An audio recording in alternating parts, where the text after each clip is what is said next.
A história do reino grego de Bactria. Tudo começa no estimado ano de 324 a.C., quando Alexandre o Grande botou os persas do Império Aquemênida para mamar, e depois morreu em 323 a.C., e assim os seus generais começaram a se autodestruir nas guerras dos Diádocos para assumir o controle do império. Essa guerra duraria 41 anos, resultando no surgimento do então Império Seleucida, junto com a dinastia Ptolemaica, e o reino da Macedônia. O Império Seleucida era um império que todo mundo da época odiava. Os egípcios os odiavam, os persas os odiavam, os macedônicos os odiavam e, claro, os bactrianos os odiavam. Os bactrianos eram um dos povos que viviam no Império Seleucida, que abrangiam o que é hoje o Afeganistão moderno.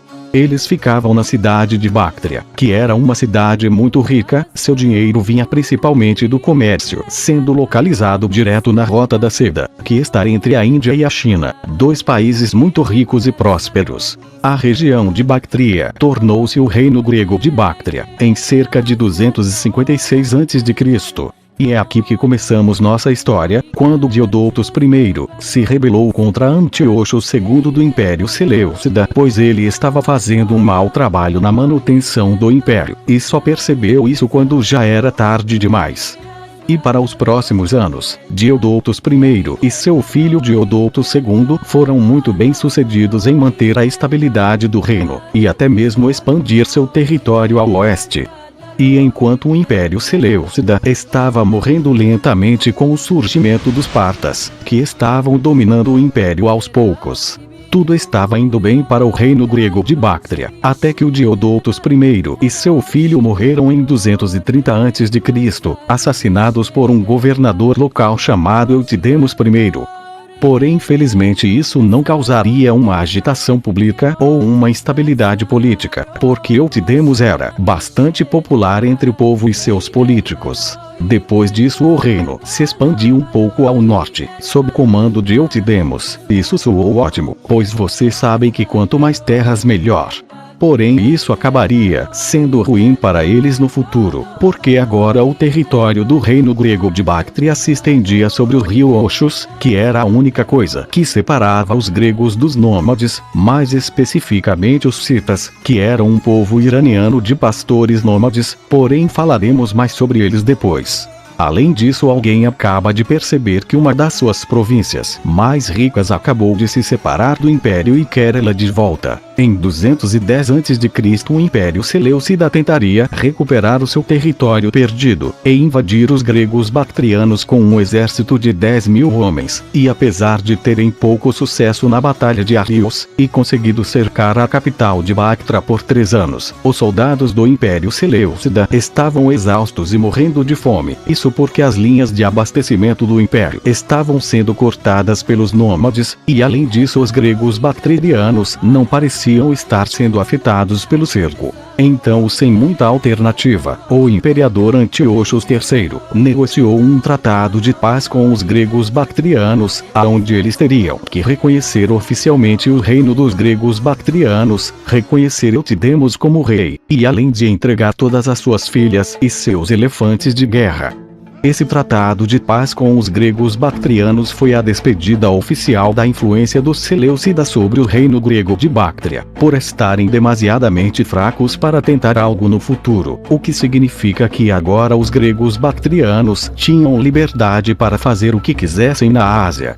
E assim o reino grego de Bactria virou uma nação próspera e muito rica em sua época de ouro. Isso se resume nessas belas moedas que vocês estão vendo em sua tela.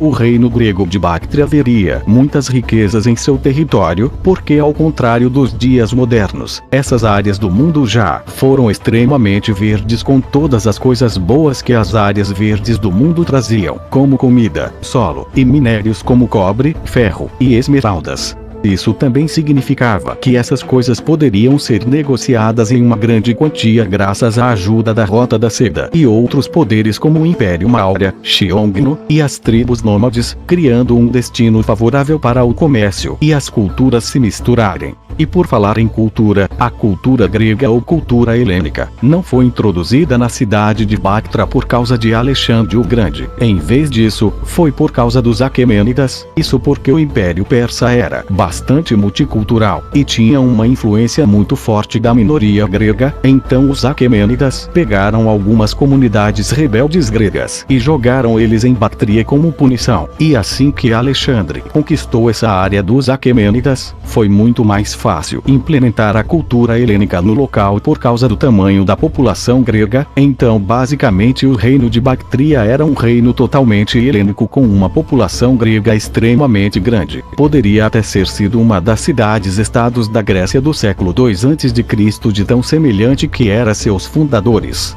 E isso os diferenciava de todas as outras culturas em sua área. Era diferente no sentido de que estava um pouco protegido de outras civilizações. Era como se tivesse sido jogado no continente asiático e seguiu os mesmos padrões, como se nunca tivesse saído do Mediterrâneo, como por exemplo praticar a mesma religião construída da mesma forma que na Grécia, e governar da mesma forma que qualquer outro reino grego. E seria no final do século II a.C. que a cultura grego-bactria iria começar a mudar. Isso porque o Império Parta acabou separando os gregos de Bactria dos seus companheiros gregos do Mediterrâneo, e depois que o rei Demetrios I e seus descendentes conquistaram vários territórios do Império Maurya por 2 décadas, agora uma população de não-gregos faria parte do reino. E assim eles integrariam a sua própria cultura como o hinduísmo e o budismo. E depois que os partas cortaram o acesso dos gregos de Bactria aos gregos do Mediterrâneo, o reino mudaria drasticamente, tornando-se uma estranha mistura de indo-grego. Isso resultaria em coisas como integração de divindades na religião grega, arquitetura indiana sendo construída nas cidades, filosofia grega sendo misturada com filosofia indiana, além de uma população muito mais diversificada. E por causa dessa integração, o reino grego de Bactria manteria laços amigáveis com a Índia, trocando coisas como mercadorias e embaixadores, e permaneceria estável por algumas décadas de prosperidade econômica, diversidade cultural e, claro, a superioridade militar.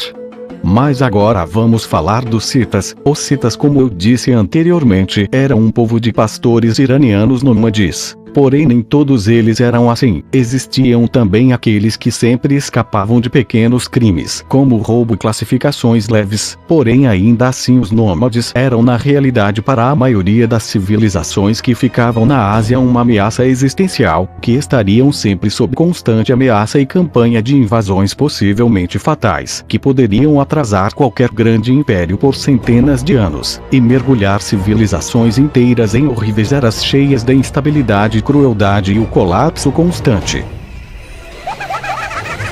E agora o reino grego de Bactria simplesmente entrou nessa bagunça, ignorando completamente as magnitudes dessas ameaças. Os persas, antes da invasão de Alexandre o Grande, lidaram com tal invasão não atravessando o rio Oxus, ou seja, os nômades não achariam conveniente atravessar o rio, e assim deixaram os persas em paz.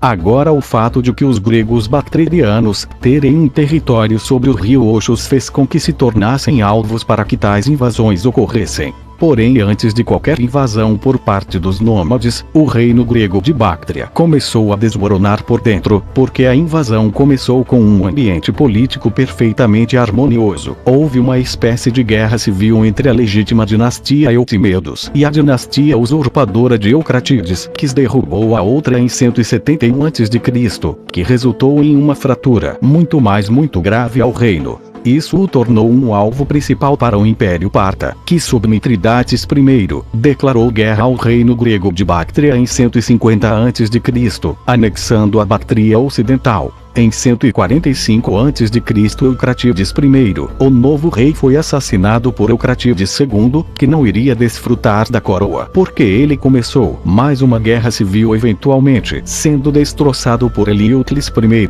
Eliútlis I tentou reformar o reino para sobreviver ao Império Parta, porém, Eliútlis teria que lidar agora com os nômades e Ezi, que foram forçados a invadir o reino junto com os citas, isso porque eles haviam sido expulsos de seus territórios pelos nômades Vuzum. e isso acabaria sendo catastrófico para o reino de Bactria e praticamente destruiria o reino em um golpe rápido ao norte, e assim o reino grego de Bactria terminaria oficialmente em 130 a.C., quando os Euesi matariam Heliócles em uma batalha. E com isso o reino indo-grego, que era vassalo do reino grego de Bactria, se tornou um reino independente, e sobreviveria por muito mais tempo, embora tenha sido meio assimilado pelos reinos indianos circundantes, que foram os primeiros a apoiá-los totalmente. Várias cidades de Bactria manteram sua arquitetura intacta por muitos anos, porém o estilo de vida nômade ainda dominava e eventualmente essas cidades se desintegrariam lentamente e desapareceriam com o passar do tempo. O reino grego de Bactria é o melhor exemplo do porquê a geopolítica é importante de se conhecer na história. Este reino grego estava sendo governado como se nunca tivesse saído do Mediterrâneo, e assim sofreria com isso. O reino grego de Bactria durou 126 anos, e vamos ser sinceros, isso aqui é um tempo bem curto, é como se os gregos nunca deveriam estar lá. Seria como se uma colônia da dinastia Sung de repente se estabelecesse na Europa medieval, ou o Império Romano se instalasse na Indonésia, ou o Império Maurya na América do Sul. Provavelmente não duraria muito, apenas por causa da rápida diferença de cultura, trabalho militar, clima e geografia diferentes. A única maneira de uma civilização como uma cultura distinta poder colonizar com sucesso um ambiente completamente diferente, muito diferente do seu próprio, é muitas vezes a erradicação completa da cultura já existente. E se tem uma coisa que os espanhóis nos ensinaram é que essa opção é profundamente perturbadora e não é uma boa ideia.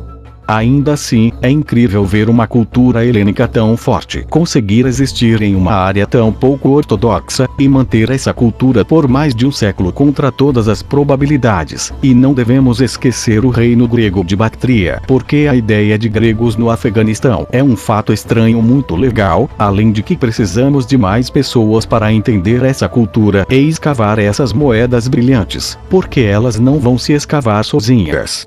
E só mais uma coisa, este vídeo não é uma pesquisa aprofundada sobre o reino grego de Bactria, é apenas uma visão geral do assunto para você se interessar e se aprofundar na história desse reino, desconhecido por muitos. Bom pessoal, esse foi o vídeo, espero que tenha gostado. Deixe seu like e se inscreva no canal caso tenha gostado do vídeo. Mas é isso e até o próximo vídeo.